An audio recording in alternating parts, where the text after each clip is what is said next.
অনেক দিন আগের কথা। গ্রামের শেষ প্রান্তে একটি বাড়ি ছিল। সেই বাড়িতে একটি ছাগল তার ছানাকে নিয়ে বাস করত।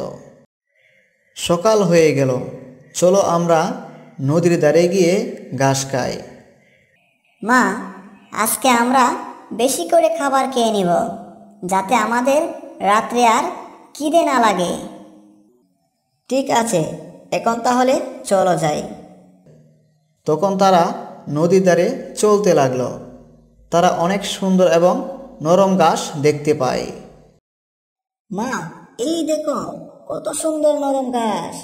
আজ আমি মন ভরে ঘাস খাবো। ঠিক আছে, এখন ঘাস খাওয়া শুরু করো।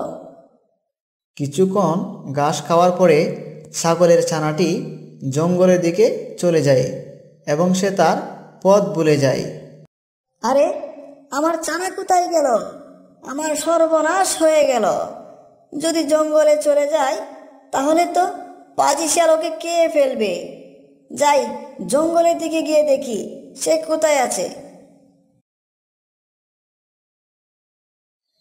এদিকে ছাগলছানা পথ হারিয়ে দিশেহারা হয়ে পড়ল। সে এদিক সেদিক তার মাকে খুঁজতে লাগলো। আমি এখন কি করব? আমি তো পথ ভুলে গেলাম। আমি মাকে কিভাবে খুঁজে পাবো? জঙ্গলের শিয়াল তখন খাবারের সন্ধানে বের হলো। কি যে করি, কোথাও খাবার খুঁজে পাচ্ছি না। আরে বাহ, এই তো দেখি কত সুন্দর ছাগলছানা। যাই, ওকে কে পেটের ক্ষুধা মিটায়। শিয়াল যখনই ছাগলের কাছে গেল, ঠিক তখনই মা ছাগল চলে আসলো। কিরে দুষ্ট শিয়াল, এখান থেকে যাবি নাকি আমার শিঙের গুতা খেয়ে মরবি? না মানে, ছাগল ভাই, আমি চলে যাচ্ছি, আমাকে গুতা দিবেন না। আমি আর কখনো এদিকে আসবো না, দয়া করে আমাকে ছেড়ে দিন।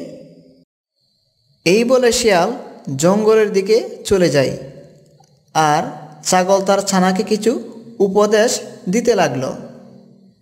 শোনো আমার ছানা, আমাকে ছাড়া কখনো জঙ্গলের ভিতরে যাবে না।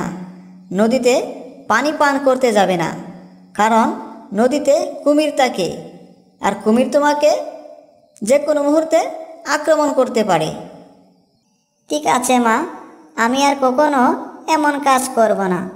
তোমাকে ছাড়া কোথাও যাব না। চলো এখন আমরা বাড়িতে যাই। এই কথা বলে ছাগল তার ছানাকে নিয়ে বাড়িতে চলে আসলো।